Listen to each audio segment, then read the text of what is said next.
All right, we're going to be doing an oil change on this 2022 TTR-125 from Yamaha. This is a very common bike, and this is a very easy bike to do an oil change on. There's no oil filter or anything like that on here. There is an oil screen, but you don't have to change it all the time.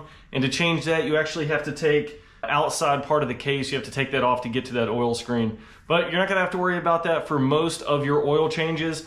All you need is 1.2 quarts of oil, and most of these kits you can find them on Amazon. I'll place a link in the description box to what we're using today. It comes with the Yamaha oil, and it actually comes with a filter and the crush washer for the drain bolt. So let's get into this right now. Like and subscribe if you like this kind of stuff. Turn on that notification bell. Let's get into the oil change right now.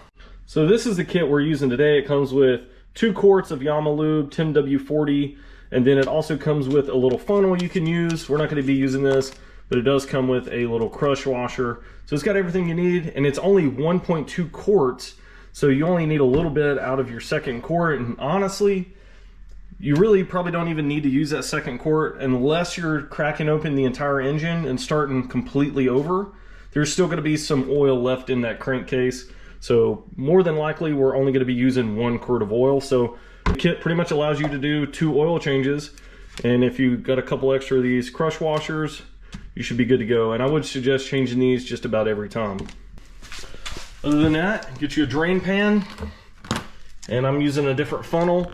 But all you have to do is get a 16mm socket or a wrench. This is gonna be your drain bolt. It's on the left side of the bike where your shifter is. It's just right here at the bottom.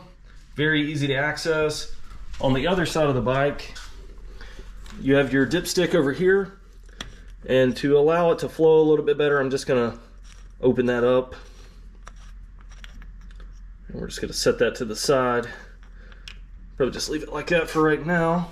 So one word of advice, I would let your bike run for probably 3 to 4 minutes, get it a little bit warm. That way the oil flows a little bit better. So we've already let this one warm up a little bit. It's gonna let the oil flow out just a little bit better than it would if it was a cold bike. Got our 16mm wrench. Actually, 17mm.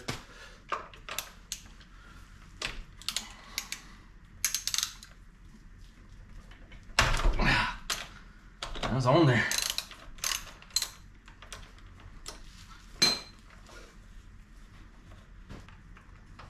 All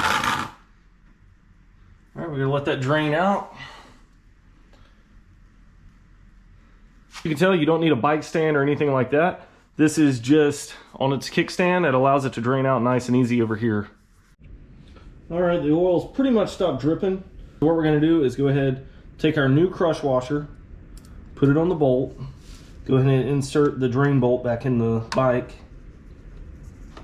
Make sure you do not cross thread that. That's why I've kind of just hand tighten it to get it started. That way we know we're not cross threading it.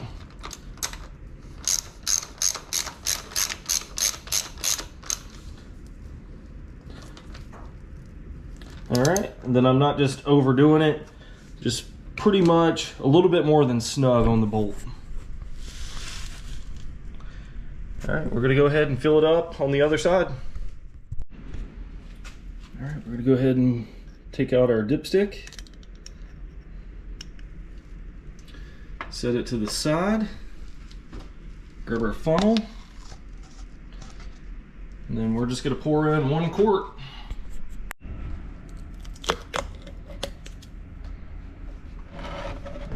Pour this quart in. It's probably one of the easiest oil changes you can do on a motorcycle. No filter to worry about or anything. That's one cool thing about these non-performance engines. It's just an air-cooled engine.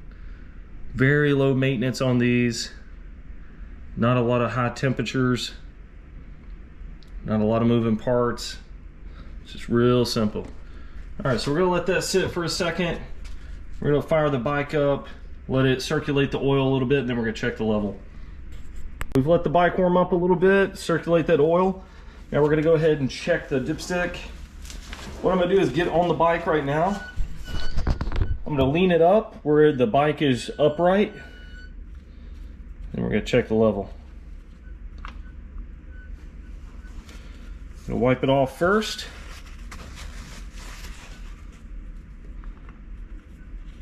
And we're gonna screw the dipstick all the way back down in there.